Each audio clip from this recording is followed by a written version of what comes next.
Hey, salut mes petits cerveaux, et bienvenue dans l'épisode numéro 1 de 2 neurones ennemis. Et aujourd'hui, on va parler de mythologie urbaine avec Jersey Devil. Jersey Devil est une créature folklorique propre aux États-Unis, mais pas franchement connue en Europe, ou en tout cas en France. Oui, au moment où j'écris cet épisode, il n'y a même pas de page Wikipédia francophone sur le sujet, c'est pour dire. Et pourtant, outre-Atlantique, c'est une star de Jersey Devil, qui a effrayé des centaines de personnes. Bon, commençons par le commencement. Jersey Devil, ou Leeds Devil selon une autre appellation, serait né dans les années 1735 ou 1736 dans les Pines Barrens, une région fortement boisée du sud de l'état du New Jersey.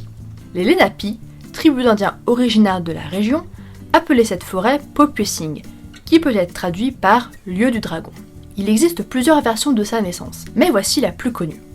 Une sorcière locale, prénommée Deborah Leeds, a vu avec son époux Japhet Leeds 12 enfants. Mais lorsqu'elle tomba enceinte du 13e, elle s'exclama que ça devait être le diable. Lorsqu'elle accoucha, elle donna naissance à une créature monstrueuse, pourvue d'ailes de chauve-souris, de sabots, de cornes avec un visage qui s'apparentait à celui d'un cheval ou celui d'une chèvre.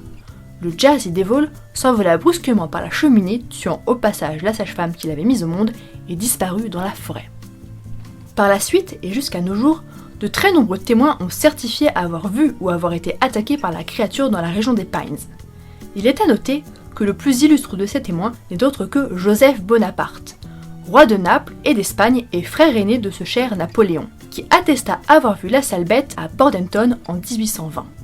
La plus grande période d'activité du Jersey Devil fut en janvier 1909, où le nombre de témoignages et de manifestations s'intensifièrent. On trouva d'ailleurs de nombreuses empreintes de la créature qui s'avéreront être en fait celles d'un cheval. Si vous voulez mon avis, je pense qu'un petit plaisantin devait beaucoup s'ennuyer et a trouvé un très bon moyen de se distraire.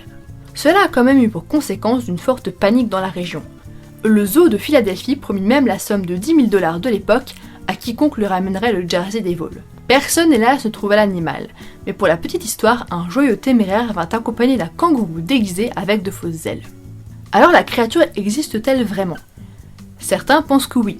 Les plus sceptiques pensent qu'il s'agit juste d'un conte local pour effrayer les enfants pour ne pas qu'ils s'aventurent seuls dans les Pines Barrens. D'autres encore pensent qu'il y a un réel fondement à cette légende et que Deborah Leeds aurait bien donné naissance à un enfant difforme qu'elle aurait fini par rejeter et qui serait devenu ce qu'on appelle en anglais un feral child ou si vous préférez en français un enfant sauvage, comme par exemple Tarzan ou Mowgli. Et cet enfant, de par son aspect difforme, aurait effrayé les malheureux habitants des Pines. Cette théorie rejoint d'ailleurs l'épisode 5 de la première saison de la très célèbre série X-Files, épisode appelé du reste Jersey Devil, où justement il est question en partie d'enfants sauvages. Mais je vous en dis pas plus et vous laisse le découvrir si vous en avez envie. Jersey Devil est devenu au fil des années une figure de la pop culture, devenant la mascotte d'une équipe de hockey, faisant des apparitions dans des séries comme on vient de le voir, mais aussi dans des jeux vidéo, comme par exemple Jersey Devil sorti en 97 sur PlayStation, ou encore dans le tout récent The Wolf Among Us, développé par Telltale Games et tiré de l'excellent comic Fables.